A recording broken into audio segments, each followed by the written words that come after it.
Drama के start में हम हमारी हीरोइन सिन को देखते हैं, जो कि अपनी शादी के लिए वेडिंग ड्रेस ट्राई करने गई थी। लेकिन जैसे ही उसे पता चलता है कि उसका फियांसे उसे चीट कर रहा है, वो उसे रंगे हाथ पकड़ने के लिए वेडिंग ड्रेस में ही होटल पहुंच जाती है।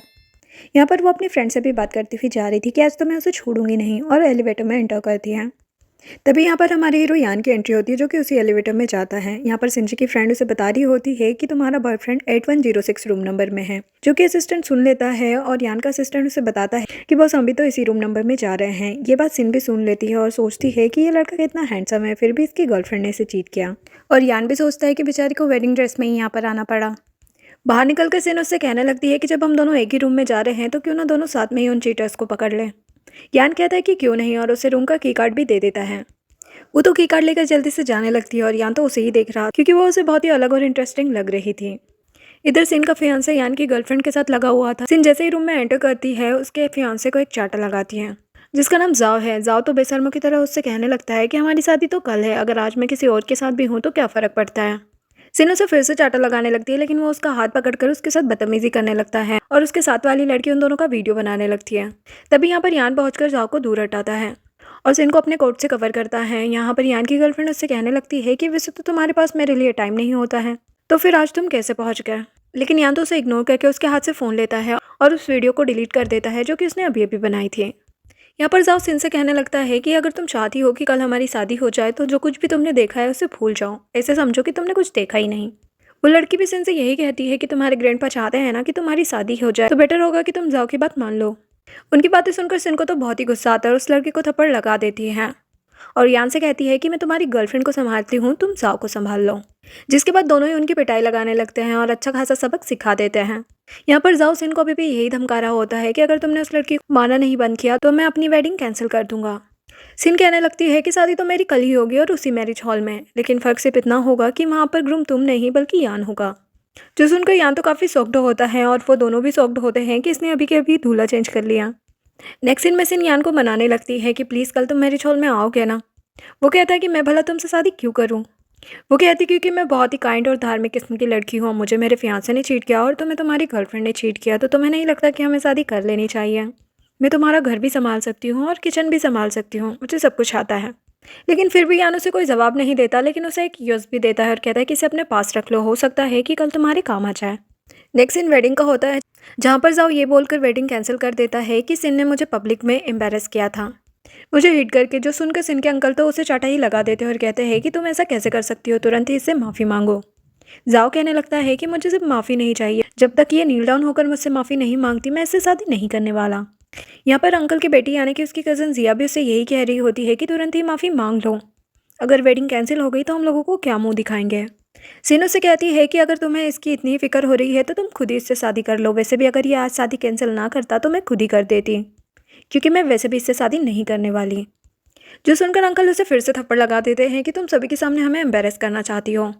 वो कहती है कि तुम्हारे चक्कर में मैं अपनी लाइफ ख़राब नहीं करने वाली, और स्टेज पर जाकर सभी को बता देती है कि जाओ के साथ मैंने वेडिंग कैंसिल कर दी है। साथ ही वो यान का भी वेट कर रही होती है। फिर सोचती है कि शायद वो नहीं आने वाला, क्योंकि उसने आने के लिए जो टाइम दिया था वो टाइम तो निकल चुका था। इसलिए सभी को थैंक यू बोलकर वहाँ से जाने के लिए बोल देती है।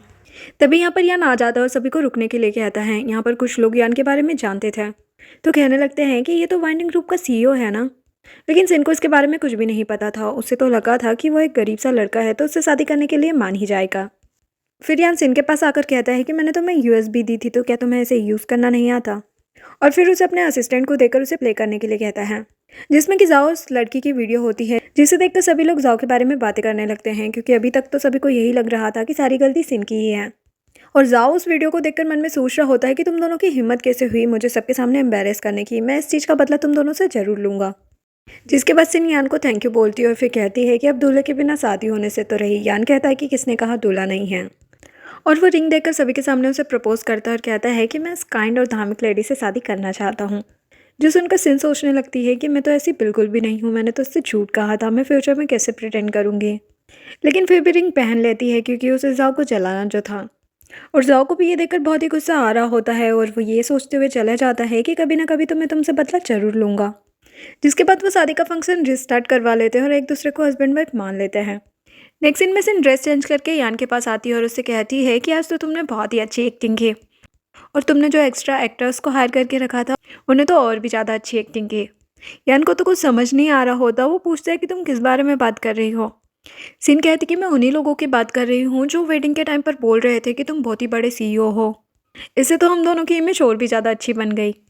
यान कहता है कि ये सब कुछ सच भी तो हो सकता है, लेकिन वो तो कहती है कि छोड़ो ये सब कुछ, मेरे पास तुम्हारे लिए कुछ है, और वेडिंग कार्ड निकालती है जो कि उसने फेक बनवाए थे। वो कहती है कि इसे संभाल कर रखना, बहुत पैसे देकर बनवाए हैं मैंने। वो कहता है कि तुम्हें पैसे देकर फेक कार्ड बनवाने की क्या ज़रूरत थी, चलो मैं तुम्हारे लिए रियल बनवा देता हूँ। और उसका हाथ पकड़कर उसे ले जाता है। जिसके बाद यान उसे मैरिज सर्टिफिकेट बनवा देता है, लेकिन उसे देखकर वो सोच रही होती है कि अब तो हमारी लीगली शादी हो गई, और मैं तो इसे ठीक से जानती तक नहीं। खैर जो भी हो, वैसे भी ग्रैंडपा की विश पूरी करने के लिए मुझे शादी तो करना ही था। वो यान से कहती है कि मैंने तुम्हें मैरिज कॉन्ट्रैक्ट सेंड कर दिया है, तो तुम उसे अच्छे से पढ़ लेना। हमारी शादी सिर्फ 1 साल के लिए है, उसके बाद हमारा डिवोर्स हो जाएगा। लेकिन इस बीच में ना तुम मेरे कामों में इंटरफेयर करोगे और ना ही मैं तुम्हारे किसी काम में इंटरफेयर करूँगी। लेकिन यान तो उसके क्लोज आने लगता है और कहता है कि अभी तो हम लोगों ने मेरे सर्टिफिकेट बनवाए हैं और बाहर ही खड़े हैं, और तुम कह रही हो कि मेरा तुमसे कोई लेना देना नहीं होगा। सिन उससे और भी बातें क्लियर करना चाहती है, लेकिन यान तो कुछ भी नहीं सुनता और उसे किस कर देता है। सिन सोचने लगती है कि एक तरफ तो मेरी हेल्प कर रहा है और दूसरी तरफ मेरा फ़ायदा उठाने की कोशिश कर रहा है, और उससे कहती है कि ये कॉन्ट्रैक्ट सिर्फ 1 साल के लिए ही रहेगा। वो कहता है कि 1 साल से क्या होगा, थोड़ा लॉन्ग टर्म कॉपरेशन के बारे में सोचो, इससे हम दोनों का ही फ़ायदा होगा। और दोनों हैप्पी कॉपरेशन बोल के हाथ मिला लेते हैं, जिसके बाद दोनों के पास एक साथ ही इंपॉर्टेंट काम से कॉल आती है। तो दोनों एक दूसरे को बाय बोलकर चले जाते हैं। नेक्स्ट सीन में सीन जाकर एक इंस्पेक्टर से मिलती है, जो उससे कहता है कि हम जिसे पकड़ना चाहते हैं उसे पकड़ने के लिए तुम्हें उसके रूम में जाकर डांसर का रोल प्ले करना होगा, जिसके लिए सीन भी मान जाती है। नेक्स्ट सीन में वो उसी रूम में डांस कर रही होती है और इंस्पेक्टर के साथ कॉल पर कनेक्ट भी होती है। वो इंस्पेक्टर से कह रही होती है कि डांस करने तक तो ठीक था, लेकिन इस प्राइवेट रूम में और इस ड्रेस के साथ इसके लिए एक्स्ट्रा चार्जेस आपको मुझे देना पड़ेगा। लेकिन यहाँ पर इन लोगों का प्लान फेल हो जाता है और वो लड़के सिन के साथ ही बदतमीजी करने लगते हैं। वो जैसे तैसे करके यहाँ से भागती है। भागते हुए वो यहाँ पर यान से टकरा जाती है, जो कि यहाँ पर अपने किसी काम के लिए आया था, लेकिन वो उसे यहाँ पर देखकर काफ़ी शॉक्ड हो जाता है कि ये यहाँ पर क्या कर रही है। और सिन भी उसे देखकर शॉक्ड हो जाती है कि तुम यहाँ। लेकिन उसे तो उन लड़कों से भागना था, इसलिए उसे वहीं पर छोड़कर वहाँ से भाग जाती है। यहाँ पर यान को उसका ईयरबड गिरा हुआ मिल जाता है। वो उसे उठा लेता है, जिसमें कि पुलिस इंस्पेक्टर उससे बोल रहा होता है कि तुम कहाँ पर हो, कुछ बोल क्यों नहीं रही, तुम्हें चोट वोट तो नहीं लगी। जो सुनकर यान को समझ में आ जाता है कि यहाँ पर किसी काम से आई थी, लेकिन इधर सिन सोच रही होती है कि मैंने इससे मैरिज क्या कर ली, ये तो मेरे पीछे ही पड़ गया। मतलब कि ये भी दूसरे लड़कों की तरह ही निकला। जिसके बाद वो उन लड़कों से पार्किंग में छिप रही होती है, तभी यहाँ पर यान आकर उसे हक कर लेता है। उसे तो समझ में नहीं आ रहा होता कि उसे किसने पकड़ा है। वो उसे छोड़ने के लिए कहती है। यान उसे कहता है कि अगर मना नहीं चाहती तो चुपचाप खड़ी रहो। उसकी आवाज़ से वो समझ जाती है कि ये तो मेरा कॉन्ट्रैक्ट हस्बैंड यान है। यहाँ पर वो लड़के भी उसे ढूंढते हुए उन लोगों को देख लेते हैं, लेकिन उन्हें लगता है कि कोई यंग कपल है, इसलिए इग्नोर करके चले जाते हैं। अब यान ने अभी भी उसे पकड़ा हुआ था, तो वो कहती है कि वो लोग चले गए हैं तो तुम मुझे छोड़ सकते हो। यान उसे कहता है कि तुम इस तरह की ड्रेस पहनकर बार में डांस कर रही थी, यही है तुम्हारी काइंडनेस और जेंटलनेस। मुझे लगता है कि हमें कॉपरेशन के बारे में दोबारा सोचना चाहिए। लेकिन सिन तो अभी इस कॉन्ट्रैक्ट को ख़त्म नहीं करना चाहती थी, इसलिए बहाना बनाने लगती है कि देखो ना, मुझे चोट लगी है, तुम मेरे हस्बैंड हो, तुम्हें नहीं लगता कि तुम्हें मुझे घर लेकर चलना चाहिए।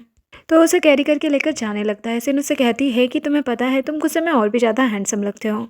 वो कहता है कि पहले तो नहीं पता था, अभी अभी एक लड़की ने बताया। वो अच्छे से समझ रहा होता है कि उसे मक्खन लगाने की कोशिश कर रही है। घर लाकर वो उसकी चोट पर मेडिसिन लगाने लगता है और उससे पूछता है कि तुम वहाँ पर करने क्या गई थी। वो कहती कि तुम किस बारे में बात कर रहे हो, तुमने किसी और को देखा होगा। वो उसके क्लोज जाकर कहता है कि मैं उसी लड़की के बारे में बात कर रहा हूँ जो कि बार में मुझसे टकराई थी। लेकिन जिन उसे कुछ भी नहीं बता रही होती, वो उसे हर्ट करने लगता है, लेकिन फिर भी वो कुछ नहीं बताती और कहती है कि तुम्हें मुझ पर थोड़ी भी दया नहीं आ रही। तो वो उसे छोड़ देता है और उसे एयरबड दिखाते हुए कहने लगता है कि तुम जिस लड़के से बात कर रही थी, कैसे कह सकती हो कि वो एक अच्छा लड़का था, तुम्हें पता नहीं कि आजकल के लड़के कैसे होते हैं। सिन कहती कि मुझे तो ये लग रहा है कि तुम जेलस हो रहे हो। जिस पर वो कोई जवाब नहीं देता और उठकर वहाँ से चला जाता है, और मन में सोच रहा होता है कि जो रिश्ता सिन के लिए एक कॉन्ट्रैक्ट है, मैं उसे इतना सीरियसली क्यों ले रहा हूँ। नेक्स्ट मॉर्निंग सिन हॉस्पिटल पहुंचती हैं, जहाँ पर डॉक्टर उससे कहता है कि तुम्हारे ग्रैंडपा की सर्जरी करनी होगी, तो तुम पैसों का इंतजाम कर लो। अब सिन के पास तो इतने पैसे थे नहीं, तो वो हेल्प के लिए अपने अंकल को कॉल करती है, लेकिन अंकल तो पैसे देने से साफ मना कर देते हैं। तो फिर सिन उसी इंस्पेक्टर को कॉल करके पैसे मांगती है, तो वो उसे पैसे तो दे देता है, लेकिन तभी डॉक्टर आकर कहता है कि तुम्हें तो पता है ना कि तुम्हारे ग्रैंडपा के कैंसर की लास्ट स्टेज है। अगर तुम चाहती हो कि सर्जरी अच्छे से सक्सेसफुल हो जाए, तो तुम डॉक्टर जू को अप्रोच करो, जो कि जाओ की फैमिली से है। ये जानकर सिन परेशान हो जाती है, क्योंकि इसके लिए अब उसे जाओ के पास जाना होगा। लेकिन वो अपने ग्रैंडपा के लिए जाओ के पास पहुंच जाती है। जाओ उससे पूछने लगता है कि अब तुम मेरे पास क्यों आई हो। तो वो उसे अपने ग्रैंडपा के बारे में बताती है कि उनकी सर्जरी तुम्हारी फैमिली के डॉक्टर जो ही कर पाएंगे, तो प्लीज़ तुम इसमें मेरी हेल्प कर दो। तो वो कहता है कि अगर तुम इस बॉटल को ख़त्म कर दोगी तो मैं तुम्हारी हेल्प कर दूंगा। तो वो भी ड्रिंक करने लगती है, साथ ही जाओ के साथ वाली लड़की भी उसे ह्यूमिलेट करने लगती है। लेकिन उन दोनों को इससे भी सुकून नहीं मिलता। वो वाइन की बोतल में ड्रग मिला देता है और कहता है कि अगर तुम इसे भी पी जाओगी तभी मैं तुम्हारी हेल्प करूंगा। अब ग्रैंडपा की जान बचाने के लिए सिन इसे भी ड्रिंक करने के लिए रेडी हो जाती है। इधर हम यान को देखते हैं, जिसे कि सिन की वीडियो रिसीव होती है जो कि उसके किसी फ्रेंड ने सेंड की थी, जो देखकर वो जल्दी से सिन के पास निकल जाता है। इधर सिन उस ड्रग वाली ड्रिंक को भी पी लेती है, लेकिन जाओ उसकी हेल्प करने की बजाय उल्टा उसे ह्यूमिलेट करने लगता है और कहता है कि तुमने सभी के सामने मेरा मजाक बनाया था, तुमने सोचा भी कैसे कि मैं तुम्हारी हेल्प करूंगा। तभी यहाँ पर यान पहुंच जाता है और उसे दूर हटाकर उसकी अच्छे से पिटाई कर देता है। असिस्टेंट कहता है कि बॉस मैडम की तबीयत ठीक नहीं लग रही, वो बेहोश हो गई है। नेक्स्ट सीन हम हॉस्पिटल का देखते हैं, जहाँ पर असिस्टेंट पता लगा लेता है कि आखिर सिन जाओ के पास क्यों गई थी, क्योंकि उसके ग्रैंडपा को कैंसर है। यान अपने असिस्टेंट से कहता है कि तुम उसके ग्रैंडपा के लिए कोई अच्छा सा डॉक्टर अरेंज करो। नेक्स्ट सीन में जब सिन को होश आता है तो वो यान से कहने लगती है कि मैं यहाँ पर कैसे आई, मैं तो कल रात बार में थी ना, और मेरी ग्रैंडपा कैसे हैं, मुझे उनके पास जाना है। यान कहता है कि तुम टेंशन मत लो, मैंने उनके लिए डॉक्टर का इंतजाम कर दिया। लेकिन मुझे इस बात का बहुत ही गुस्सा आ रहा है कि तुम मुझे किसी काम का नहीं समझती। उस जाओ के पास जाने की बजाय तुम मुझे भी तो बोल सकती थी ना। सीन देखती है कि उसे इस बात से बहुत ही ज़्यादा गुस्सा आ रहा है, तो कहने लगती है ठीक है अब माफ़ भी कर दो ना, और पेट दर्द का बहाना बनाने लगती है। लेकिन यान तो समझ जाता है कि मेरा गुस्सा खत्म करने के लिए ये नाटक कर रही है, तो उससे कहता है कि तुम बहुत ही झूठी हो, नाटक करना बंद करो। नेक्स्ट सीन में डॉक्टर आकर बताता है कि ग्रैंडपा की सर्जरी अच्छे से हो गई है, और सिन से कहता है कि तुम्हें यान का थैंक्स करना चाहिए क्योंकि उसी ने टाइम पर डॉक्टर अरेंज किया। तो सिन यान को थैंक्स बोलती है और साथ ही कहती है कि प्लीज़ तुम ग्रैंडपा के सामने मेरे हस्बैंड होने का अच्छे से प्रिटेंड करना, और उसे अपने साथ ग्रैंडपा से मिलाने ले जाती है। वो अपने ग्रैंडपा से कहती है कि आप जल्दी ठीक हो जाओगे। रियान से इंट्रोड्यूस करवाती है कि ये मेरा हस्बैंड है, आप चाहते थे ना कि मैं शादी कर लूँ, तो मैंने शादी कर ली है। ग्रैंडपा भी उन दोनों को साथ देखकर काफ़ी खुश हो जाते हैं। फिर वो सिन को कुछ फाइल्स लेने के लिए बाहर भेज देते हैं ताकि वो यान से अकेले में बात कर सकें। सिन के जाने के बाद ग्रैंडपा उससे कहते हैं कि तुम दोनों रियल कपल नहीं हो, सही कह रहा हूँ ना, तुम दोनों चाहे कितनी भी एक्टिंग कर लो लेकिन मेरी नज़र से नहीं बच सकते। वो कहता है कि आपने सही कहा, लेकिन मैं आपसे प्रॉमिस करता हूँ कि हम रियल कपल नहीं भी है, लेकिन एक दिन ज़रूर बन जाएंगे। मैं सिन का हमेशा ख्याल रखूंगा और उसे हमेशा खुश रखूंगा। तभी यहाँ पर सिन रिपोर्ट लेकर आ जाती है और कहती है कि रिपोर्ट भी यही बता रही है कि आप जल्दी ही ठीक हो जाएंगे, जिसके बाद दोनों जाने लगते हैं। यान ग्रैंडपा से फिर कहता है कि आप टेंशन मत लेना, मैं इसका हमेशा ख्याल रखूंगा और हमेशा प्रोटेक्ट करूंगा। सुनकर सिन सोच रही होती है कि ये नाटक कर रहा है, फिर भी पता नहीं क्यों इसकी बातें मेरे दिल पर लग रही है। नेक्स्ट सीन में जब वो लोग घर जा रहे होते हैं, तभी यान के पास उसके कज़न की कॉल आती है, जो कि उसकी शादी के लिए कॉन्ग्रेचुलेट कहता है और कहता है कि आज मैं तुम्हारे घर पर डिनर करने आऊँगा। कॉल कट करने के बाद यान सिन को बताता है कि मेरा एक फैमिली मेम्बर आ रहा है डिनर के लिए, तो तुम उनके लिए खाना बना लोगे ना। जो सुनकर सिन तो काफ़ी शॉक्ड हो जाती है क्योंकि उसे तो खाना बनाना आता नहीं है। लेकिन फिर भी नेक्स्ट सीन में वो खाना बनाने की कोशिश कर रही होती है और उसे खुद पर ही बहुत ही गुस्सा आ रहा होता है कि मुझे क्या ज़रूरत थी इसे कहने की कि मैं तुम्हारा घर भी संभाल लूँगी और किचन भी। साथ ही उसे यान पर भी गुस्सा आ रहा होता है कि कैसे आराम से बैठा है, ऐसा नहीं कि अपनी वाइफ की हेल्प करते हैं। तभी यहाँ पर कज़न भी पहुँच जाता है और सिन के लिए गिफ्ट भी लेकर आया होता है। थोड़ी देर बाद सिन खाना रेडी करती है, जिसे देखकर कज़न कहने लगता है कि ये दिखने में इतने अजीब क्यों लग रहे हैं। खाने की शक्ल देखकर यान भी समझ जाता है कि खाना कैसा बना है, फिर भी अपने कज़न को सर्व करता है और कहता है कि खाओ खाओ, देख क्या रहे हो। जैसे ही वो एक बाइट लेता है, वो तो बाहर ही निकाल देता है कि ये कितना कड़वा और सॉल्टी है, और अपने भाई से कहता है कि आप ये कैसे खाते हो और इसे खाकर सर्वाइव कर रहे हो, मैं तो आपको सैल्यूट करता हूँ। यान कहता है कि ज़्यादा बातें मत करो, चुपचाप खाना खाओ और जब तुम्हारा पेट भर जाए तो तुम यहाँ से जा सकते हो। अब ऐसा खाना तो वो खा नहीं सकता था, तो वो ये कहकर चला जाता है कि मेरा तो पेट भर गया है। उसके जाने के बाद यान सिन से कहता है कि तुमने तो कहा था कि तुम मेरा घर भी संभाल लोगी और किचन भी, क्या इस तरह संभालने की बात कह रही थी। ये बोलकर वो बिना खाना खाए चले जाता है। सिन कहती कि मुझे क्या, तुम खाओ या ना खाओ। नेक्स्ट सीन में सिन छुपते छुपाते जा रही होती है क्योंकि वो कुछ छुपा रही होती है, लेकिन यान उसे देख लेता है और कहता है कि क्या हुआ, तुम इतनी नर्वस क्यों लग रही हो, क्या तुम मुझसे कुछ छुपा रही हो। वो कहती कि नहीं तो, कुछ भी तो नहीं। लेकिन यान उसके हाथ से वो बॉक्स लेने लगता है, लेकिन वो नीचे गिर जाता है। वो जल्दी से उन्हें उठाकर पीठ पीछे कर लेती है। यान उन्हें देखकर कहने लगता है कि क्या तुम मुझे सिड्यूस करना चाहती थी, और फिर खुद ही उसे किस करने लगता है। सिन मन में सोच रही होती है कि मैं तो ऐसा कुछ भी नहीं चाहती थी, ये पागल हो गया है क्या। यान उसके कान में कहता है कि मैं तुम्हें खा थोड़ी ना जाऊंगा जो तुम इतना डर रही हो। सिन कहती है कि तुम पागल हो गए हो क्या, हटो मेरे आगे से। ये बोलकर वो चली जाती है। नेक्स्ट सीन में सिन के ग्रैंडपा सारे शेयर सिन के नाम कर देते हैं और कहते हैं कि अब तुम्हें इस कंपनी को संभालना होगा। सिन मना करने लगती है, लेकिन ग्रैंडपा कहते हैं कि तुम्हारे अंकल मिस्टर लू इस लायक नहीं है कि उन्हें ये शेयर इनहेरिटेज किए जाए। तो सिन भी कंपनी संभालने के लिए मान जाती है और अपने असिस्टेंट से कहती है कि तुम मीटिंग अरेंज कर दो सारे शेयर होल्डर के साथ। नेक्स्ट सीन में सिन कंपनी पहुंच जाती है, जहां पर सभी उसे देखकर शॉक्ड होते हैं कि पहले तो ये कभी भी कंपनी नहीं आती थी। तभी यहाँ पर उसकी कज़न जिया भी पहुँच जाती है और सिन से कहने लगती है कि पहले तो तुम्हें यहाँ आने की कभी फुर्सत नहीं मिलती थी, आज अचानक कैसे आ गई। सिन उससे कहती है कि तुम ना अपने काम से काम रखो, इससे पहले कि मैं तुम्हें कंपनी से निकाल कर बाहर फेंक दूँ। जिस पर जिया को गुस्सा तो काफ़ी आता है, लेकिन वो सिन का कुछ बिगाड़ नहीं पाती। जिसके बाद सिन मीटिंग में पहुंचती है, जहां पर उसका असिस्टेंट सभी से इंट्रोड्यूस करवाता है कि ये हमारी कंपनी की सबसे बड़ी शेयर होल्डर है। जो जानकर उसके अंकल मिस्टर लू को तो बहुत ही गुस्सा आ रहा होता है कि मैं इस कंपनी को कब से संभाल रहा हूँ और डैड ने सारे शेयर इसके नाम कर दिए। लेकिन सारे शेयर होल्डर को कोई प्रॉब्लम नहीं थी, तो अंकल को भी उसे एक्सेप्ट करना पड़ता है।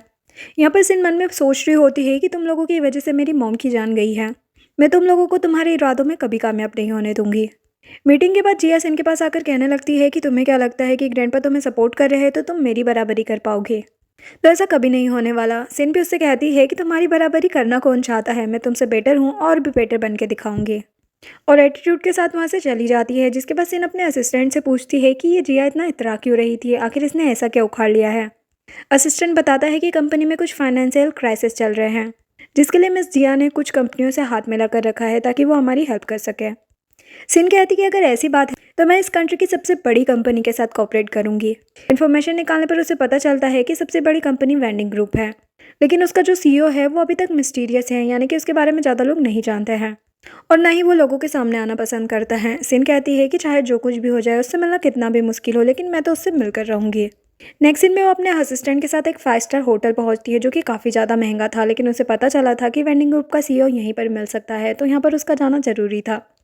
तभी उसे गाड़ी से जाते हुए एक लड़का दिखता है, जो कि उसे काफ़ी फेमिलियर लगता है, लेकिन वो उसे पहचान नहीं पाती, जो कि एक्चुअल में यान होता है। अब उसे होटल में जाना था, लेकिन प्रॉब्लम ये थी कि होटल काफ़ी महंगा था और उसकी कंपनी का इतना बजट नहीं था, तो वो छुपते छुपाते ही होटल में पहुंच जाती है। अब यहाँ पर सामने से उसे एक वेटर आते हुए दिखता है, तो वो जल्दी से एक रूम में एंटर कर जाती है, ताकि वेटर उससे ये ना पूछे कि आप यहाँ पर क्या कर रही हो और आप कौन है। लेकिन वेटर भी उसी रूम में आ रहा होता है और साथ ही ये रूम किसी और का नहीं बल्कि यान का होता है। दोनों ही यहाँ पर एक दूसरे को देखकर काफ़ी शॉक्ड होते हैं, लेकिन फिलहाल तो सिन को उस वेटर से बचना था कि किसी को कुछ पता ना चले। इसलिए वो यान को चुप रहने का कहती है कि चुप रहना और किसी को कुछ बताना मत, वरना मैं तुम्हारी पैंट खींच लूंगी। तो यहाँ पर यान वेटर को वापस भेजने के लिए जा रहा होता है, लेकिन सिन को ऐसा लगता है कि वो उसे बताने के लिए जा रहा है कि मैं यहाँ पर हूँ, तो वो जल्दी से उसका पैंट पकड़ लेती है। यान भी उसे पकड़कर उसके क्लोज जाता है और कहता है कि बेटर होगा कि तुम चुप रहो, वरना मैं भी तुम्हें नहीं बचा पाऊंगा। वैसे जहाँ तक मुझे याद है तुम मेरे रूम में घुसी, क्या तुम मुझे फॉलो कर रही थी, बताओ चाहती क्या हो तुम। सिन कहती कि हम कपल जरूर है, लेकिन इसका मतलब ये नहीं है कि मैं तुम्हें हर जगह फॉलो करती फिरूँ, वैसे भी मैं यहाँ पर तुम्हारे लिए नहीं आई थी। मैं तो यहाँ पर वेंडिंग ग्रुप के सीईओ से मिलने के लिए आई हूँ, क्योंकि उसने मेरी फ्रेंड को चीट किया था, इसलिए मैं उसे सबक सिखाना चाहती हूँ। अब वेंडिंग ग्रुप का सीईओ कोई और नहीं बल्कि यान ही होता है। वो सोचता है कि मैंने तो किसी को चीट नहीं किया और उससे कहता है कि तुम श्योर हो ना कि ये बात सच है, या फिर तुम ऐसे ही बेचारे के पीछे जा रही हो। वो कहने लगती है कि क्या तुम जेलस हो रहे हो कि मैं उस सीईओ को देखने के लिए जा रही हूँ जिसे देखने के लिए हजारों लड़कियां मरती हैं। वो कहते हैं कि नहीं, तो मुझे इससे कोई भी प्रॉब्लम नहीं है, तुम मुझसे जाकर मिल सकती हो। लेकिन फिर उसे किस करने लगता है। वो उसे दूर हटाकर नेल्स मार देती है और वहाँ से चली जाती है। इधर असिस्टेंट भी उसे भागते हुए देख लेता है और सोचता है कि पता नहीं ये ऐसे भाग क्यों रही है। अंदर आते हुए उसे एक फाइल मिलती है, जो कि सिन के हाथ से यहीं पर छूट गई थी। वो उस फाइल को भी उठा लेता है। अपने बॉस के नेक पर स्क्रैच देखकर वो पूछने लगता है कि ये क्या हो गया आपको। वो कहता है कि कुछ नहीं, बस बिल्ली ने स्क्रैच कर दिया है। जो सुनकर असिस्टेंट हंसने लगता है, क्योंकि एक्चुअल में वो बिल्ली है कौन, उसे तो उसने देख ही लिया था। जिसके बाद वो यान को सिन की फाइल दिखाता है कि ये मुझे गेट के पास पड़ी हुई मिली, लेकिन ये हमारी नहीं है, आप इसे चेक कर लो। फाइल को देखने के बाद यान को समझ में आ जाता है कि वो वेंडिंग ग्रुप के सीईओ से एक्चुअल में क्यों मिलने के लिए आई थी, और अपने असिस्टेंट से कहता है कि सिन ग्रुप को कांटेक्ट करो, हम उनके साथ प्रोजेक्ट पर कॉपरेशन करना चाहते हैं। जो सुनकर असिस्टेंट सोचने लगता है कि ज़रूर ये भी बॉस अपनी वाइफ के लिए ही कर रहे हैं, लेकिन असिस्टेंट कॉल करके सारा काम सुपरवाइजर पर छोड़ देता है। नेक्स्ट सीन में सुपरवाइजर जिया को कॉल कर देता है और बताता है कि हम आपके साथ प्रोजेक्ट पर कॉपरेशन करना चाहते हैं। जो सुनकर जिया तो बहुत ही खुश हो जाती है, क्योंकि उसे तो मौका मिल गया था सबको ये बताने का कि उसने इतनी बड़ी कंपनी को अप्रोच किया। उसकी मॉम भी उससे कहने लगती है कि तुमने बहुत अच्छा काम किया है, इस बार तो मेरी बेटी को सीईओ बनने से कोई भी नहीं रोक सकता। नेक्स्ट सीन मीटिंग का होता है, जहाँ पर जिया सभी को बताने लगती है कि मैंने इस कंपनी के लिए कितना कुछ किया है और आज तक मैंने कितनी बड़ी बड़ी कंपनियों को कॉपरेशन के लिए एग्री किया है। इसी के बेस पर कंपनी के सीईओ को चूज़ किया जा सकता है, जबकि सिन ने तो अभी तक ऐसा कुछ भी काम नहीं किया है। तभी सिन को एक कॉल आती है, जिसे सुनकर वो मीटिंग से चली जाती है बिना कुछ कहे। जिस पर जिया सभी से कहती है कि देखा आपने इसको, इसका एटीट्यूड, ये कंपनी को लेकर बिल्कुल भी सीरियस नहीं है, इसलिए अब सब कुछ आप लोगों पे डिपेंड करता है कि आप लोग मुझे सीईओ चूज़ करते हो या फिर नहीं। तो सभी शेयर होल्डर उसे सीईओ बनाने के लिए वोट दे देते हैं, लेकिन उनके फेस से लग नहीं रहा होता कि वो चाहते हैं। लेकिन अब सिन तो यहाँ पर थी नहीं और बिना कुछ कहे चली गई, तो वो कर भी कह सकते हैं। अब जिया तो बहुत ही खुश हो जाती है। नेक्स्ट सीन में हम सीन को देखते हैं जो कि हॉस्पिटल पहुंचती है, जहाँ पर डॉक्टर उसे बताता है कि हमें माफ़ कर दो, हम तुम्हारे ग्रैंडपा को नहीं बचा पाए। वो सीन को ग्रैंडपा की डेड बॉडी भी नहीं देखने देते क्योंकि ग्रैंडपा की यही लास्ट विश थी। वो बहुत ज़्यादा रोने लगती है और अपने ग्रैंडपा को मिस कर रही होती है। नेक्स्ट सीन 2 दिन बाद का होता है, जहाँ पर सिन अभी भी अपने ग्रैंडपा को ही मिस कर रही होती है। उसका असिस्टेंट कहने लगता है कि मिस आप 2 दिन से नहीं सोई है, ना ही कुछ खाया है और ना ही आपने कंपनी का कुछ काम किया है, आपको नॉर्मल लाइफ की तरफ वापस आना चाहिए।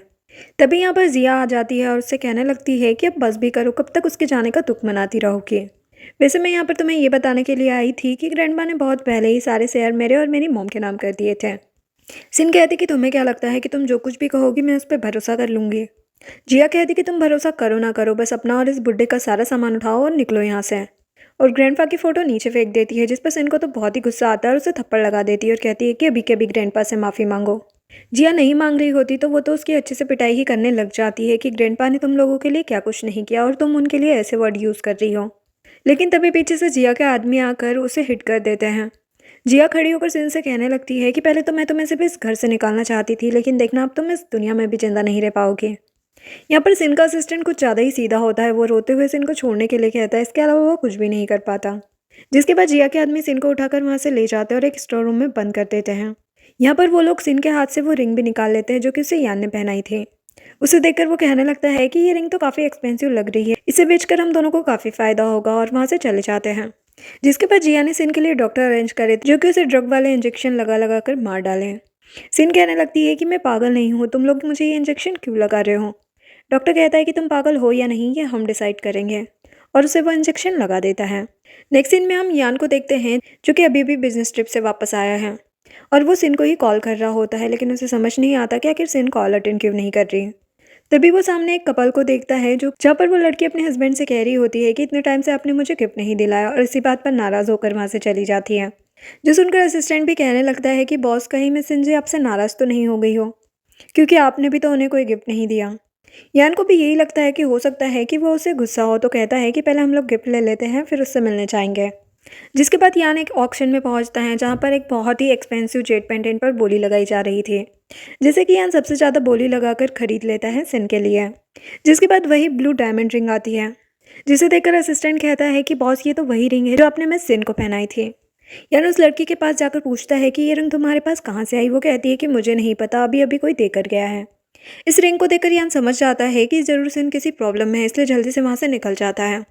वो सीधे सिन के घर पर पहुँचता है जहाँ पर जिया और उसकी मॉम होती है। वो पूछता है कि सिन कहाँ पर है, तो जिया की मॉम कहने लगती है कि पहले तो तुम्हारी हिम्मत कैसे हुई हमारे घर पर आने की, और तुम्हें तमीज़ नहीं है कि बड़ों से कैसे बात की जाती है। वो कहता है कि तमीज़ बाद में सिखाना, पहले मुझे ये बताओ कि सिन कहाँ पर है। जब दोनों ही नहीं बता तो वो नाइफ उठा लेता है और डराने लगता है कि अगर तुम लोगों ने मुझे नहीं बताया कि सीन कहाँ पर है तो मैं इसे जिंदा नहीं छोड़ूंगा। तभी यहाँ पर यान का असिस्टेंट सिन के असिस्टेंट को भी लेकर आ जाता है, जो बताता है ये दोनों ही मिस सिन के बारे में जानती है। अब मॉम डरकर उसे बता देती है कि आखिरकार सिन है कहाँ पर। नेक्स्ट सीन में हम सिन को देखते हैं जैसे कि वो डॉक्टर ड्रग वाली इंजेक्शन लगा रहे होते हैं। तभी यहाँ पर यान और उसका असिस्टेंट पहुँच जाते हैं, जो कि दोनों ही डॉक्टर को मारकर बेहोश कर देते हैं। लेकिन सिन की हालत काफ़ी ख़राब होती है, वो उसे जल्दी से हॉस्पिटल लेकर जाता है। यहाँ पर सिन ऑपरेशन रूम में होती है और यान बाहर बैठा होता है। तभी यहाँ पर उसका असिस्टेंट सारी इन्फॉर्मेशन निकाल कर लाता है और उसे बताता है कि ग्रैंडपा ने तो सारे शेयर सिन के नाम किए थे, लेकिन मीटिंग के टाइम पर ही ग्रैंडपा की डेथ हो गई। जिसके बाद इन लोगों ने मिस सिन को ट्रिक करके सारे शेयर छीन लिए और उन्हें इस हाल तक पहुँचा दिया। जो सुनकर यान को तो बहुत ही गुस्सा आ रहा होता है कि मैं कुछ दिनों के लिए बाहर क्या गया, इन लोगों ने मेरी वाइफ को इतना बुली किया। और उसे सिन के लिए काफ़ी बुरा लग रहा होता है कि उसने अपने ग्रैंडपा को खो दिया, जिनसे वो इतना ज़्यादा प्यार करती थी। असिस्टेंट उसे वो ड्रग वाली इंजेक्शन भी दिखाता है कि इस ड्रग को देकर ये लोग मिस सिन को जान से मार देना चाहते थे। जो जानकर तो यान को और भी ज़्यादा गुस्सा आने लगता है। नेक्स्ट सीन में सिन को होश आ जाता है। यान उसे समझाता है कि तुम टेंशन मत लो, मैं आ गया हूँ ना, सब कुछ ठीक हो जाएगा। साथ ही उसे वो जेट पेंडेंट भी देता है कि इसे मेरी तरफ से छोटा सा गिफ्ट समझ लो। तभी यहाँ पर नर्स जब सिन को इंजेक्शन लगाने के लिए आती है तो उसे तो अभी भी इंजेक्शन से डर लग रहा होता है। यान उसे संभालने लगता है और कहता है कि मुझे माफ़ कर दो, मुझे आने में काफ़ी देर हो गई, लेकिन अब मैं तुमसे प्रॉमिस करता हूँ कि तुम्हें हमेशा प्रोटेक्ट करूँगा और कभी भी ग्रैंडपा की कमी फील नहीं होने दूंगा। और जिन लोगों ने भी तुम्हें परेशान किया है ना, उन लोगों को तो सज़ा ज़रूर मिलेगी। तभी यहाँ पर डॉक्टर आता है और सिन को उसके ग्रैंडपा के कपड़े वापस कर देता है, जिसे देखकर सिन फिर से अपने ग्रैंडपा को याद करने लगती है। डॉक्टर कहता है कि मैं आपको एक और बात बताना चाहता हूँ जो कि रिपोर्ट से पता चली है। वो बताता है कि ग्रैंडपा वो मेडिसिन नहीं ले रहे थे जो मैंने उन्हें दी थी, बल्कि वो कोई और मेडिसिन ले रहे थे। सिन कहती कि क्या आप ये कहना चाह रहे हो कि ग्रैंडपा की डेथ उनकी बीमारी की वजह से नहीं हुई बल्कि उन्हें मारने की कोशिश की गई है। ये जानकर तो सिन को बहुत ही बुरा लगता है। वो कहती है कि मुझे पता है कि ये कौन कर सकता है, मैं उनसे बदला ज़रूर लूँगी। तभी यान को कॉल आ जाती है, वो बाहर बात करने के लिए चले जाता है। यहाँ पर नर्स आती है, वो सिन से कहने लगती है कि आपके हस्बैंड कितने अच्छे हैं। जब आपका ऑपरेशन चल रहा था तो सारा टाइम बाहर बैठे रहे और इन्होंने आपका बहुत ख्याल रखा। सिन मन में सोचने लगती है, भले ही वो कितना अच्छा क्यों ना हो, आखिर वो एक्टिंग कर रहा है मेरा हस्बैंड होने की। वो उदास बैठी होती है तो यान आता है और पूछता है कि तुम इतनी सैड क्यों हो। वो कहने लगती है कि तुम्हें तो पता है ना कि मैंने तुमसे शादी क्यों की थी, ताकि ग्रैंडपा की विश पूरी हो सके। लेकिन अब जब ग्रैंडपा ही नहीं रहे तो इस शादी का क्या मतलब, चलो हम भी डिवोर्स ले लेते हैं। यान कहता है कि तुम ऐसे कैसे कह सकती हो, मैं जानता हूँ कि मैंने ये शादी तुम्हारे कहने पर की थी, लेकिन मैं तुम्हें डिवोर्स नहीं देने वाला। तो बेटर होगा कि तुम इस बात को भूल जाओ। अगर मुझे किसी और से ही शादी करनी होती तो मैं तुमसे शादी क्यों करता। मैं तुम्हें नहीं छोड़ने वाला। हाँ, अगर तुम मुझे ये बता दो कि तुम्हें किस तरह का लड़का पसंद है तो मैं वैसा बनने के लिए तैयार हूँ। अब सीन कुछ कहती है उससे पहले ही यहाँ पर उसका असिस्टेंट आ जाता है, जो कि यान से कुछ डॉक्यूमेंट साइन करवाने के लिए आया होता है। यान के बाहर जाते ही यहाँ पर सीन अपने असिस्टेंट को कॉल करती है और उससे कहती है कि तुम सारी इन्फॉर्मेशन रेडी रखना, इस बार मैं उन लोगों को नहीं छोड़ने वाली। जिसके बाद सीन बाहर आती है लेकिन काफ़ी सैड होती है। उसे सैड देखकर यान को बिल्कुल भी अच्छा नहीं लगता। वो अपने असिस्टेंट से कहता है कि तुम जल्दी से व्हील चेयर लेकर आओ, और फिर वो जाकर सिन से कहता है कि क्या हम दोनों बाहर वॉक पर चले, लेकिन वो कोई भी जवाब नहीं देती और जाने लगती है। लेकिन वो तो उसे कैरी कर लेता है और ले जाकर उसे व्हील चेयर पर बिठा देता है और कहता है कि चुपचाप यहाँ पर बैठी रहो, जब तक मैं ना कहूँ यहाँ से उठने की ज़रूरत नहीं है। और फिर उसकी व्हील चेयर को चलाते हुए उसे बाहर ले आता है। बाहर ये लोग एक कपल को देखते हैं, जहाँ पर लड़का अपनी गर्लफ्रेंड से कह रहा होता है, चलो मैं तुम्हें तुम्हारी फेवरेट स्वीट डिश खिलाने ले चलता हूँ। यान सिन से कहता है कि तुम यहीं पर रुको, मैं अभी आता हूँ, और जाकर उसके लिए खाने के लिए लेकर आता है। सिन को ये सब काफ़ी अच्छा तो लग रहा होता है, लेकिन उससे पूछती है कि आखिर तुम चाहते क्या हो। वो कहता है कि तुम बताओ कि तुम क्या चाहती हो। वो कहती है कि उन लोगों ने मेरे मॉम डैड का एक्सीडेंट करवा दिया, सिर्फ और सिर्फ इसलिए ताकि सारी प्रॉपर्टी उन्हें मिल जाए, और अब उन्होंने ग्रैंडपा को भी मार डाला। मैं बस उन लोगों से बदला लेना चाहती हूँ। यान कहता है कि मैं तुम्हारे लिए उन लोगों से रिवेंज लेने के लिए तैयार हूँ, और तुम जो कुछ भी कहोगी मैं सब कुछ करूँगा, लेकिन मैं ये नहीं कर सकता कि तुम्हें डाइवोर्स दे दूँ। सिन कहती कि मेरे पास कुछ भी नहीं बचा, क्या तुम एक ऐसी लड़की के साथ शादी निभाओगे जिसके पास कुछ भी ना हो। वो कहता है कि मुझे कुछ भी से कोई मतलब नहीं है, मुझे सिर्फ तुमसे मतलब है, और मैं सिर्फ इतना जानता हूँ कि मैं किसी भी कंडीशन में तुम्हें डाइवोर्स नहीं देने वाला। नेक्स्ट सीन में सिन का असिस्टेंट उसे बताता है कि आपके लिए जाओ की गर्लफ्रेंड का बर्थडे का इनविटेशन आया है, लेकिन मुझे नहीं लगता कि आपको वहाँ पर जाना चाहिए, क्योंकि वो लोग आपको परेशान करेंगे। लेकिन सिन कहती कि मैं वहाँ पर ज़रूर जाऊँगी, मैं भी तो देखूँ आखिर वो लोग मुझे कितना ही परेशान करते हैं। अब वो इस बात को एक चैलेंज समझकर उस पार्टी में पहुंच जाती हैं, जहाँ पर उस लड़की के फ्रेंड्स कहने लगते हैं कि तुम्हारी तो औकात ही नहीं है इस पार्टी में आने की, लेकिन फिर भी इसने तुम्हें इनवाइट किया, देखा ये कितनी अच्छी है। और कहते हैं कि भले ही हम तुम्हें अपने साथ नहीं खिला सकते, लेकिन खाने के लिए एक टूटा हुआ बॉल तो दे ही सकते हैं। वो लड़की कहने लगती है कि अरे इतना भी बुरा मत कहो इसके बारे में, एक टाइम था जब ये भी अमीर हुआ करती थी, लेकिन अफसोस कि इससे सब कुछ छिन गया। लेकिन सिंधु तो इन सब की सारी बातों को इग्नोर कर देती है और मज़े से आकर बैठ जाती है। जिसके बाद उस लड़की के साथ ड्रिंक करने के लिए जाती है और उसे बताती है कि तुम्हें क्या लगा था कि मैं यहाँ पर नहीं आऊँगी, लेकिन देखो मैं आ गई हूँ। तो वो लड़की जानबूझकर उसके कपड़ों पर वाइन गिरा देती है और फिर सॉरी कहने लगती है और कहती है कि मुझे पता है कि तुम्हारे कपड़े सस्ते से ही होंगे, लेकिन फिर भी कंपनसेशन के तौर पर मैं तुम्हें 100 युआन दे देती हूँ। और फिर से उसके कपड़ों पर ड्रिंक गिराने लगती है कि अब ये कपड़े मैंने तुम्हारे लिए खरीदे हैं तो मैं इन्हें गंदा तो कर ही सकती हूँ। जिस पर सिन को गुस्सा तो बहुत आ रहा था, लेकिन वो कुछ कहती है उससे पहले ही यहाँ पर यान पहुँच जाता है और कहने लगता है कि क्या तुम्हें लगता है कि तुम इसे कंपनसेट कर पाओगे, क्या तुम्हारी औकात भी है। वो कहती है कि मैंने इसे 100 युआन तो पे कर दिए हैं, जो कि इसकी कपड़ों की कीमत से कहीं ज़्यादा होंगे। चलो मैं और भी दे देती हूँ, और कुछ पैसे देते हुए कहती है कि ये लो, इससे तो तुम दोनों के ही नए कपड़े आ सकते हैं। यान कहने लगता है कि मेरी वाइफ के हाथ में जो रिंग है ना वो 50 मिलियन की है, और ये जेट पेंडेंट 20 मिलियन का।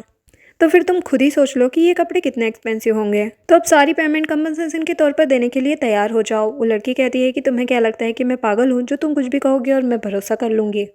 मतलब तुम्हारे पास इतने पैसे कहाँ से आए। तभी यहाँ पर होटल की मैनेजर लिजी भी पहुँच जाती है और कहती है कि यहाँ पर ये सब कुछ क्या चल रहा है। यान कहने लगता है कि तुम इस होटल के स्टाफ मेंबर से ही ये बात क्लियर करवा लो कि ये रिंग और ये जेट पेंडेंट असली है या नहीं, लेकिन ये असली निकले तो उसके बाद मैं तुम्हें कोई और मौका नहीं दूंगा। सिन सोचने लगती है कि ये लड़का इतना और कॉन्फिडेंट क्यों हो रहा है, उससे कहने लगती है कि देखो ऐसा मत करो, हम लोग ही फंस जाएंगे। वो कहता है कि तुम फिक्र मत करो, मैं हूं ना तुम्हारे साथ। जिसके बाद स्टाफ मेंबर जब दोनों ही चीज़ें देखता है तो कहता है कि ये रियल है और ये रिंग तो लिमिटेड एडिशन की है। जो सुनकर वो लड़की तो बहुत ही शॉक्ड हो जाती है कि तुम्हारे पास इतने सारे पैसे कहाँ से आ गए जो तुमने अपनी वाइफ को इतना कुछ दिला दिया।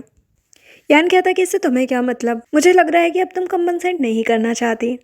वो तो कुछ बोल ही नहीं पाती। यान कहता है कि अगर तुम कंपनसेट नहीं कर रही हो तो फिर तुम्हारी पूरी फैमिली को ही कंपनसेट करना पड़ेगा, और कॉल लगाकर उसकी कंपनी के साथ सारे कॉन्ट्रैक्ट टर्मिनेट कर देता है और यह भी बोल देता है कि फ्यूचर में उनके साथ कभी भी कॉपरेशन नहीं करेगा। उस लड़की को तो लग रहा होता है कि सभी के सामने ये शो ऑफ कर रहा है और मुझे बेवकूफ़ बना रहा है, लेकिन तभी उसे उसके डैड की कॉल आ जाती है जो कि उसे जल्दी से घर आने के लिए कहते हैं। वो जाने लगती है तो सिन कहती है कि 1 मिनट रुको, मेरे पास तुम्हारे लिए और कुछ भी है, और उसे जाओ की फ़ोटो दिखाती है जिसमें कि वो किसी और लड़की के साथ था, जो देखकर तो उस लड़की को और भी ज़्यादा गुस्सा आ जाता है और चुपचाप वहाँ से निकल जाती है। और होटल की मैनेजर लीज़ा भी अपने स्टाफ को बोलकर उसके बाकी सारे फ्रेंड्स को भी बाहर निकलवा देती है। उन लोगों के जाने के बाद वो कहती है कि मैं यहाँ पर सिर्फ इसलिए आई थी ताकि मैं इन लोगों का सामना कर सकूँ। वो कहता है कि तुम्हें ये सब करने की क्या ज़रूरत थी, मैं हूँ ना तुम्हारे साथ। उन लोगों को क्लोज देखकर लीज़ा को बहुत ही जेलसी हो रही होती है। वो कहने लगती है कि मैडम के कपड़े गंदे हो गए हैं तो हम इन्हें चेंज करवा देते हैं, और वो चेंज करने के लिए चली जाती है।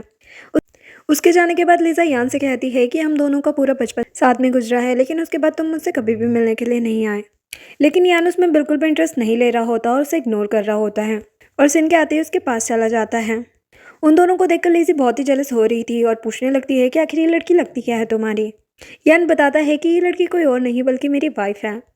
वो कहती है कि क्या आपने शादी कब कर ली, क्या आपकी फैमिली को इस बारे में पता है। जो सुनकर यान को बहुत ही गुस्सा आता है। वो कहता है कि अब तुम हद पार कर रही हो, और इसे इनको लेकर वहाँ से चला जाता है और लीज़ी बस गुस्सा करती रह जाती है।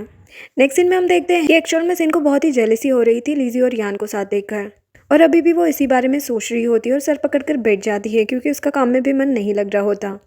जब यान उसे परेशान दिखता है तो आकर काम में उसकी हेल्प करने लगता है, उसे सिखाने लगता है, लेकिन सिन का ध्यान तो यान पर ही होता है। उसे बड़े ही प्यार से देख रही होती है और फिर उसे रियलाइज़ होता है कि वो तो उसके लिए फील करने लगी है, तभी तो उसे इतनी जेलसी हो रही है।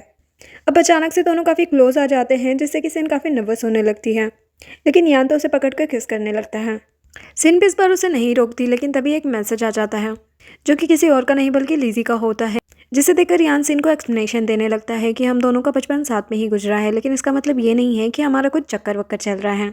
सिन कहती कि क्या मैंने तुमसे कोई एक्सप्लेनेशन मांगी, बल्कि मैं तो इससे मिलने से तुम्हें मना भी नहीं कर रही हूँ। ये बोलकर वो वहाँ से चली जाती है, लेकिन सिन के रिएक्शन से ही यान को क्लियर समझ में आ रहा था कि उसे कितना बुरा लग रहा है। नेक्स्ट सीन में सिन अपनी फ्रेंड के साथ होती है, लेकिन काफ़ी परेशान बैठी होती है। उसकी फ्रेंड पूछने लगती है क्या हुआ, तुम क्या सोच रही हो, कहीं अपने हस्बैंड के बारे में तो नहीं सोच रही।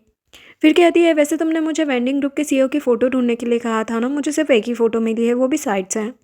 इस फोटो को देखकर वो कहने लगती है कि ये लड़का तुम्हें साइड से यान की तरह नहीं लग रहा है।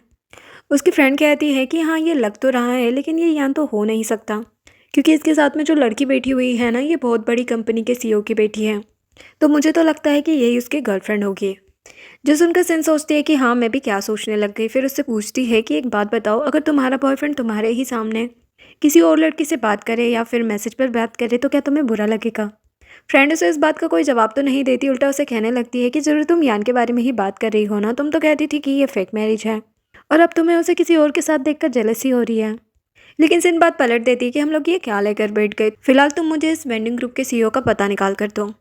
तभी सिन के पास उसे इंस्पेक्टर की कॉल आती है जो कि उसे मिलने के लिए बुलाता है। उसके पास जाने से पहले सिन अपनी फ्रेंड से कुछ पैसे मांगती है क्योंकि उसने उस इंस्पेक्टर से उधार लिए थे जो कि उन्हें लौटाना चाह रही होती है।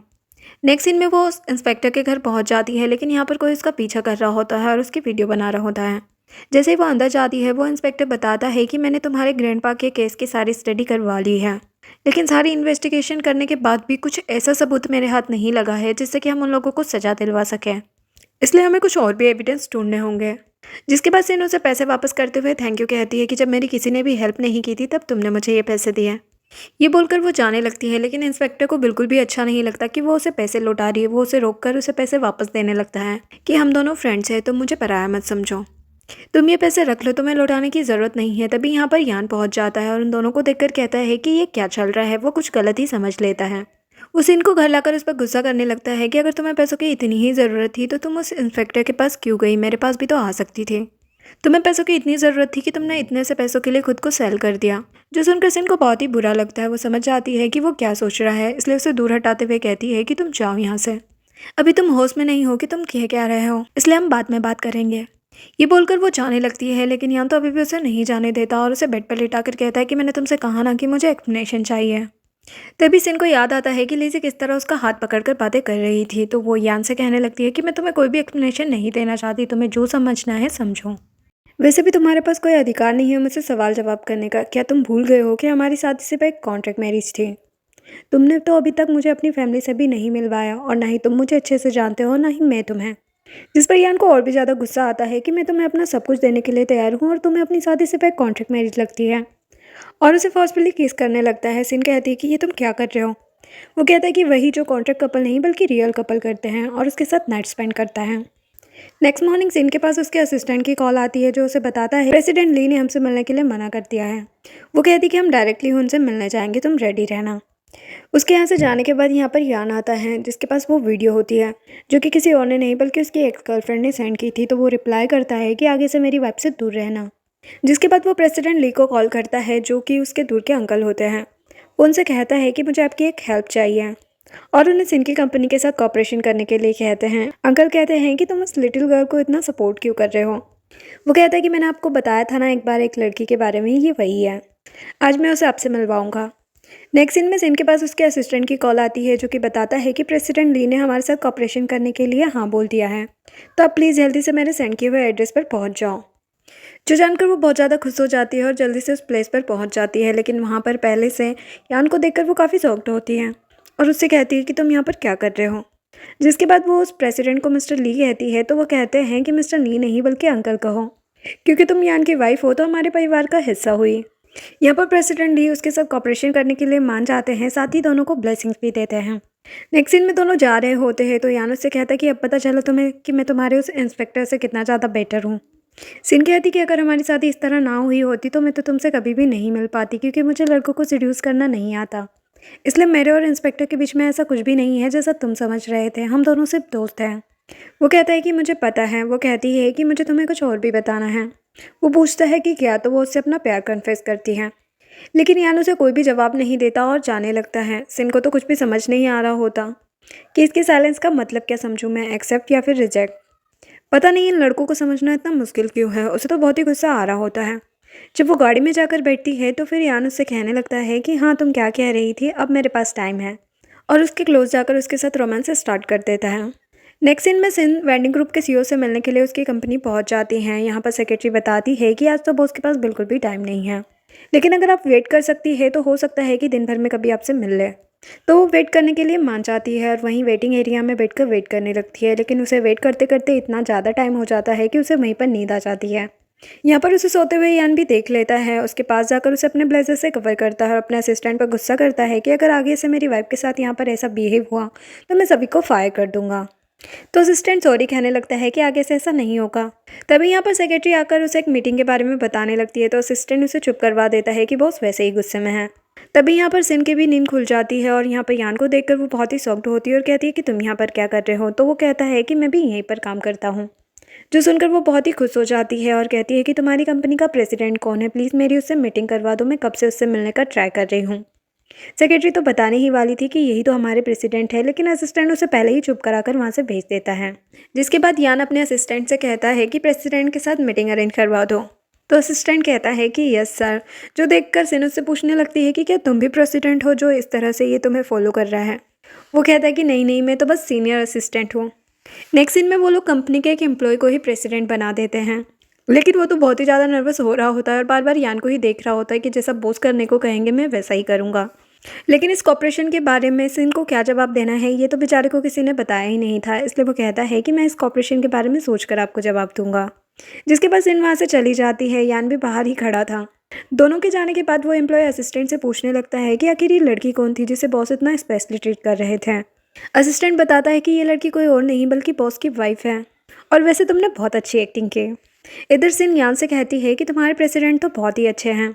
यान कहता है कि हाँ वो तो है, लेकिन यहाँ पर वो एम्प्लॉयज़ को बात करते हुए सुनते हैं जो कि बोल रहे होते हैं कि आजकल बॉस कितना काम करवाते हैं और टाइम करना पड़ता है। जो सुनकर सिन सोचने लगती है कि मैंने तो प्रेसिडेंट के बारे में कुछ अपोजिट ही नोटिस किया। नेक्स्ट सीन में सिन अपनी फ्रेंड के साथ होती है। उसकी फ्रेंड कहती है कि देखो तुम्हारी फ़ोटो वेंडिंग ग्रुप के सीईओ के साथ वायरल हो गई है। इसे देखकर लग रहा है कि तुम उसके काफ़ी क्लोज हो, लेकिन ये तो गलत बात है ना, तुम ऑलरेडी यान के साथ मैरिड हो। फोटो देखकर सिन कहती है कि तुम्हारा दिमाग ख़राब हो गया है क्या, ये वेंडिंग ग्रुप का सीईओ नहीं बल्कि यान ही है। उसकी फ्रेंड कहती है कि हाँ देखने में तो मुझे भी यान के जैसा लगा, इसका मतलब तो यही हुआ ना कि यान ही वेंडिंग ग्रुप का सीईओ है। और उसकी फ्रेंड तो बहुत ही खुश हो जाती है कि तुम्हारा हस्बैंड इतना बड़ा सीईओ निकला। सिन को तो कुछ समझ में आ नहीं रहा होता कि एक्चुअल में वो सीईओ है भी या नहीं, लेकिन वो सोचने लगती है कि अगर वो सीईओ नहीं है तो उसने मुझे इतनी एक्सपेंसिव चीज़ें कैसे दिलाई, और साथ ही उसने प्रेसिडेंट ली को भी कॉपरेशन के लिए मना लिया था। मैंने ये सब बातें पहले क्यों नहीं सोची, कितनी स्टूपिड हूँ मैं। और वो एक नंबर का लायर। इधर यान के पास उसका असिस्टेंट आकर बताता है कि आप दोनों की फ़ोटो वायरल हो चुकी है, जिसे देखकर यान समझ जाता है कि सिन को सब कुछ पता चल गया होगा। वो तुरंत ही सिन को कॉल करता है, लेकिन सिन कॉल अटेंड नहीं कर रही होती, तो वो उसे ढूंढने के लिए निकल जाता है। वो बार में पहुंचता है, वहाँ पर उसके असिस्टेंट का कॉल आता है कि मैडम कुछ दिनों के लिए अपनी फ्रेंड के साथ रहना चाहती हैं। तो वो कहता है कि ठीक है, और वहाँ से जाने लगता है। लेकिन यहाँ पर उसे उसका कज़न देख लेता है, जो कि उसे अपने साथ अंदर ले जाता है और एक फीमेल मॉडल से इंट्रोड्यूस करवाता है कि हमारी कंपनी ने इसके साथ एक ड्रामा के लिए कॉन्ट्रैक्ट साइन किया है। यान कहता है कि अब मैं हर मॉडल की खबर थोड़ी ना रख सकता हूँ। वो तो उस लड़की से बात भी नहीं कर रहा होता, उसे तो सिर्फ सिन की फिक्र हो रही होती है, इसलिए वो जाने लगता है। उसका कज़न रोकता भी है, लेकिन वो कहता है कि मुझे कंफर्टेबल फील नहीं हो रहा, और वहाँ से चला जाता है। नेक्स्ट सीन में यान घर पर अकेला होता है और सिन को ही मिस कर रहा होता है कि आखिर ये कब तक मुझसे नाराज़ रहेगी। अब तो उसे घर आ जाना चाहिए था, उसे पता नहीं क्या कि मैं उसके बिना नहीं रह सकता। तभी यहाँ पर यान का कज़न आ जाता है, जो उसे बताता है कि आपने आपकी वायरल पिक्चर देखी जो कि उस मॉडल के साथ हुई है, आपके साथ साथ वो भी फेमस हो गई। अच्छी बात है ना, इससे हमारी कंपनी को ही फ़ायदा होगा। लेकिन यान तो उसकी किसी भी बात पर ध्यान नहीं दे रहा होता और मन में सोच रहा होता है कि वैसे भी लड़कियाँ बहुत जेलस होती है अपने हस्बैंड को किसी और लड़की के साथ देखकर, तो क्यों ना मैं इस चीज़ का फ़ायदा उठाऊँ। और वो उस फोटो को अपने वीवो अकाउंट पर शेयर कर देता है ताकि सिन भी देख सके और जेलस होकर जल्दी से घर आ जाए। इधर सिन की फ्रेंड उसे वो फोटो दिखाती है कि देखो तुम्हारा हस्बैंड अपनी फीमेल मॉडल के साथ फोटो अपलोड कर रहा है और तुम कब से मेरे घर पर रुकी हुई हो। कहीं ऐसा ना हो कि तुम यहाँ पर रहो और तुम्हारे हस्बैंड को कोई और चुरा कर ले जाए। लेकिन सिन भी कहाँ उससे कम थी, कहने लगती है कि उसकी इतनी हिम्मत, मेरे पास भी एक प्लान है, चलो हम उसी की ट्रिक उसी पर आजमाते हैं। जिसके बाद दोनों बार में पहुंचती है और उन्होंने बहुत सारे मेल मॉडल को भी इनवाइट किया था। उसकी फ्रेंड कहने लगती है कि सोच लो ये डेंजरस हो सकता है, लेकिन सिन कहती है कि तुम टेंशन मत लो, मैं हूं ना, तुम्हें फिक्र करने की ज़रूरत नहीं है। जिसके बाद वो उन लोगों के साथ ड्रिंक एंजॉय करने लगती है। उसकी फ्रेंड पूछती है कि तुम्हारे पास इन्हें पे करने के लिए इतने सारे पैसे कहाँ से आए, तो वो बताती है कि यान का कार्ड है ना मेरे पास। इधर बेचारा यान परेशान हो रहा होता है कि मेरी ट्रिक तो किसी भी काम नहीं आई, ये तो अभी तक घर नहीं आई। तभी असिस्टेंट यान को बताता है कि मैडम अपनी फ्रेंड के साथ एक बार में है, तो यान तुरंत ही उसे लेने के लिए निकल जाता है। यहाँ पर वो दूर से ही उसे मेल मॉडल के साथ देख लेता है, उसे कॉल कर देता है कि तुम कहाँ पर हो। वो कहती कि मैं तो घर पर हूँ, बस सोने जा रही हूँ। वो कहता है कि बाहर आओ और मेरे साथ ड्रिंक एंजॉय करो। वो कुछ और कहती है, उससे पहले ही वो यान को देख लेती है। उसे देखकर थोड़ा नर्वस भी हो जाती है, लेकिन फिर बाहर आकर कहती है कि तुमने मुझे बुलाया, बोलो क्या काम है। लेकिन वो ड्रंक भी होती है, इस वजह से खुद को संभाल भी नहीं पाती। यान उसे जल्दी से कैरी कर लेता है, लेकिन वो उसे नीचे उतारने के लिए कहती है कि तुम बहुत ही बड़े झूठे हो, तुमने मुझसे कितना झूठ बोला, तुम वेंटिंग ग्रुप के सीईओ हो और तुमने मुझे नहीं बताया। जिसके बाद यान उसे घर ले जाता है। नेक्स्ट मॉर्निंग का दिखाया जाता है, जहाँ पर यान उसे कह रहा होता है कि तुमने मेल मॉडल्स को क्यों बुलाया, तुम मेरे बारे में भी तो सोच सकती थी। इंसान कोई भी जवाब नहीं देती और उसे उसका कार्ड वापस करने लगती है। वो कहता है कि मेरी हर चीज़ को तुम यूज़ कर सकती हो क्योंकि तुम मेरी वाइफ हो। लेकिन सिन उस कार्ड को नहीं रखना चाह रही होती, क्योंकि उसे ऐसा फील हो रहा होता है कि जैसे वो किसी अमीर आदमी को खुद को सेल कर रही हो। वो कहता है कि अगर तुम्हें ऐसा लगता है तो मैं सिन फैमिली का हिस्सा बनने के लिए तैयार हूँ, मैं घर जमाई बन के रह लूँगा। जिस पर तो फिर वो कुछ भी नहीं कह पाती। जिसके बाद यान उसे कुछ डॉक्यूमेंट्स देता है और कहता है कि इसमें जिया के खिलाफ सारे सबूत है, जो कुछ भी उसने तुम्हारे साथ किया, और साथ ही उसने ग्रैंडपा की मेडिसिन भी चेंज कर दी थी, जिसकी वजह से उनकी डेथ हो गई। नेक्स्ट सीन में जिया अपने गुनाहों को एक्सेप्ट कर लेती है और उसे 14 साल की सजा हो जाती है। जिसके बाद जिया की मॉम आकर सिन को थप्पड़ लगाने लगती है, लेकिन सिन उनका हाथ रोक देती है और कहती है कि आपको सुकून नहीं आ रहा कि आप बाहर हैं, क्या आप भी अपनी बेटी के साथ जेल जाना चाहती हैं। तभी उसके अंकल भी आकर उसे डांटने लगते हैं कि आखिर वो तुम्हारी बहन है, तुम उसके साथ ऐसा कैसे कर सकती हो। सिन कहती कि अच्छा, इस रिश्ते का ख्याल तब तो कभी नहीं आया आप लोगों को जब आप लोग मुझे बुली किया करते थे। तभी यहाँ पर यान भी आ जाता है और अंकल से कहने लगता है कि आप लोगों की हिम्मत भी कैसे हुई यहाँ पर आने की। और वो सिन को अपने साथ ले जाने लगता है, लेकिन अंकल अभी भी सिन पर गुस्सा कर रहे होते हैं और उसे थप्पड़ लगाने लगते हैं। लेकिन यान उनका हाथ रोक देता है और कहता है कि आप बिल्कुल भी रेस्पेक्ट के लायक नहीं हो, और उनके साथ वो सारी कॉपरेशन भी ख़त्म कर देता है जो कि वो सिन की हेल्प करने के लिए कर रहा था। और वो लोग वहाँ से चले जाते हैं। अब अंकल आंटी के पास रोने के अलावा और कुछ भी नहीं बचा। नेक्स्ट सीन में यान सिन को एक पार्टी में लेकर जाता है, जहाँ पर सिन तो बिल्कुल भी नहीं जाना चाह रही होती, लेकिन यान उसे लेकर जाता है कि आखिरकार तुम मेरी वाइफ हो तो हर जगह तुम्हें ही मेरे साथ जाना होगा। यहाँ पर वो उससे कहता है कि तुम जाकर कुछ खा लो, मैं थोड़ी देर में आता हूँ। लेकिन जब वो खाने के लिए जाती है तो एक लड़का आकर उसे परेशान करने लगता है और कहता है कि आप कितनी प्रिटी है, क्या आपका वीचेट नंबर मिल सकता है। पहले तो वो मना कर रही होती है, लेकिन वो कुछ ज़्यादा इंसिस्ट कर रहा होता है तो उसे एक नंबर दे देती है और वहाँ से चली जाती है। जिसके बाद वो लड़का उसे बहुत सारे रोमांटिक मैसेजेस करता है, लेकिन वो देखता है कि मैसेज सीन होने के बाद भी उसे कोई रिप्लाई नहीं आया, जो देखकर उसे बहुत ही गुस्सा आता है। जैसे ही वो सिन को देखता है उसके पास जाकर कहता है कि आखिर तुम्हें किस बात का इतना एटीट्यूड है, मेरे मैसेजेस देखने के बाद भी तुमने मुझे रिप्लाई क्यों नहीं किया। तभी यहाँ पर यान आ जाता है और पूछता है कि क्या हुआ। सिन कहने लगती है, देखो ना हस्बैंड, ये लड़का मुझे कब से परेशान कर रहा है। जो सुनकर वो लड़का कहने लगता है कि अंकल ये आपकी वाइफ है, मुझे तो बिल्कुल भी नहीं पता था, इन्होंने खुद ही मुझे अपना वीचेट नंबर दिया। सिन कहती है कि अच्छा तुम उस नंबर की बात कर रहे हो, वो मेरा थोड़ी ना था, वो तो मेरे हस्बैंड का था। यान भी उसे उसके मैसेजेस दिखाता है जो कि एक्चुअल में तो यान ने ही सीन किए थे। सिन उस लड़के को चिढ़ाने लगती है कि आगे से मुझे अपनी लिटिल आंटी कहना और आगे से थोड़ा केयरफुल रहना। और यान भी उस लड़के को पार्टी से बाहर फिकवा देता है। जिसके बाद वो सिन को बताता है कि यहाँ पर किसी और की पार्टी नहीं बल्कि मेरी मॉम की बर्थडे पार्टी है। वो कहती है इसका मतलब कि तुम मुझे ट्रिक करके यहाँ पर लेकर आए और मुझे बताया तक नहीं, कम से कम मुझे बताना तो चाहिए था, मैं उनसे मिलने के लिए अभी प्रिपेयर नहीं हूँ। यान कहते हैं कि तुम टेंशन मत लो, मैं हूं ना तुम्हारे साथ, तुम अंदर जाकर मेरी मॉम से मिलो, मैं तब तक आता हूँ। जिसके बाद सिन जाकर यान की मॉम से मिलती है, लेकिन मॉम उसे सिर्फ सिन ग्रुप के सीईओ के तौर पर ही पहचानती थी। यहाँ पर लीजी भी होती है जो कि सिन को देखकर काफ़ी जेलस हो रही होती है और यान की मॉम को मस्का लगाने लगती है कि देखो मैं आपके लिए बर्थडे गिफ्ट लेकर आई हूँ, ये ड्रेस मैंने खुद अपने हाथों से बनाई है। जबकि सिन को अच्छे से पता था कि वो झूठ बोल रही है, तो सिन भी उसको देखने लगती है और फिर बताने लगती है कि ये तो बहुत बड़ी ब्रांड है, तुम कैसे कह सकती हो कि ये तुमने डिज़ाइन किया है। और मॉम से कहती है अगर आपको मुझ पर भरोसा नहीं है तो आप देख सकते हैं कि ये मिस्टर मी की ब्रांड का है, जो कि अपनी ड्रेस की कॉलर पर जेड बिट्स लगाते हैं। जब मॉम देखती है तो ये बात सच होती है, जिस पर लिज़ी को गुस्सा आता है और वो सिन से ही कहने लगती है तुम बताओ कि तुम क्या लेकर आई हो। अब बेचारी सिन को तो पता ही नहीं था कि मॉम का बर्थडे है, तो वो तो कुछ भी लेकर नहीं आई थी, लेकिन थोड़ी ही देर में यहाँ पर बहुत सारे गिफ्ट्स आ जाते हैं जो कि सिन की तरफ से यान ने भिजवाए थे। और यान भी यहाँ पर पहुँच जाता है और लिज़ी पर गुस्सा करने लगता है कि हमारी पार्टी में आकर तुम्हारी हिम्मत कैसे हुई मेरी वाइफ को ऑफेंड करने की। और सिन को अपनी मॉम से इंट्रोड्यूस करवाता है कि आप हमेशा कहती थी ना कि मैं शादी कर लूँ, तो मैंने शादी कर ली है। सिन यान को धीरे से कहने लगती है कि तुम तो गिफ्ट के तौर पर पूरा म्यूजियम ही उठा कर ले आए, एक से एक एंटीक चीज़ें हैं। यान कहता है कि आखिर तुम मेरी वाइफ हो, तो मैं ऐसे कैसे एम्बेरस होने दे सकता था। नेक्स्ट सीन में दोनों डैड के पास पहुंचते हैं, जो कि इन दोनों की शादी से काफ़ी ज़्यादा गुस्सा थे। अब यान नहीं चाहता था कि उनका गुस्सा सिन को भी देखना पड़े, इसलिए वो उसे वहाँ से भेज देता है। जिसके बाद डैड यान से कहने लगते हैं कि तुम्हें पता है ना कि मैंने तुम्हारे शादी का प्रॉमिस किसी और से कर रखा है। तो वो कहता है कि डैड प्रॉमिस आपने किया था, मैंने नहीं। इसीलिए यान ने अभी तक सिन को अपनी फैमिली से इंट्रोड्यूस नहीं करवाया था, क्योंकि डैड तो इतना ज़्यादा गुस्सा थे कि उसे मारने भी लगते हैं। तभी यहाँ पर सिन आ जाती है और कहती है कि डैड प्लीज़ इसे मत मारिए, मैं इसकी जगह आपकी मार खाने के लिए तैयार हूँ। डैड कहते हैं कि तुम्हें क्या लगता है कि मैं तुम्हें नहीं मार सकता, और उसे मारने लगते हैं। यान उन्हें रोकता है कि प्लीज़ आप इसे कुछ भी मत करिए, ये प्रेग्नेंट है। डैड कहते हैं कि क्या कहा तुमने। वो कहता है कि मैंने कहा कि आप ग्रैंडफादर बनने वाले हैं। तभी यहाँ पर मॉम भी पहुँच जाती है और डैड को डांटने लगती है और वो सिन से कहती है कि तुम्हें किसी भी चीज़ की ज़रूरत हो तो मुझे बताना, और कुछ भी खाने का मन हो तो। और सर्वेंट से उसके लिए अच्छा सा खाना प्रिपेयर करने के लिए कहती है और उसे अपने साथ ले जाती है। नेक्स्ट सीन में हमें पता चलता है कि सिन प्रेग्नेंट नहीं है, बल्कि यान ने सिर्फ उसे बचाने के लिए झूठ बोला था। सिन उससे कहती कि तुम कितने बड़े झूठे हो। यान कहता है कि वैसे भी मेरे पेरेंट्स को एक लिटिल प्रिंसेस की ज़रूरत है, तो क्यों ना हम इस झूठ को सच में बदल दें, और उसके साथ रोमांटिक होने लगता है। नेक्स्ट सीन में सिन गाड़ी से उतरती और कहती है कि मैं अपने हस्बैंड को पिक करने आई हूँ, लेकिन यान तो उसे किस करने लगता है और यहीं पर इस ड्रामा की हैप्पी एंडिंग हो जाती है। अगर आपको मेरी वीडियोस पसंद आती है तो चैनल को सब्सक्राइब कर दें, और वीडियो अच्छी लगी हो तो लाइक और शेयर भी करें। Thanks for watching.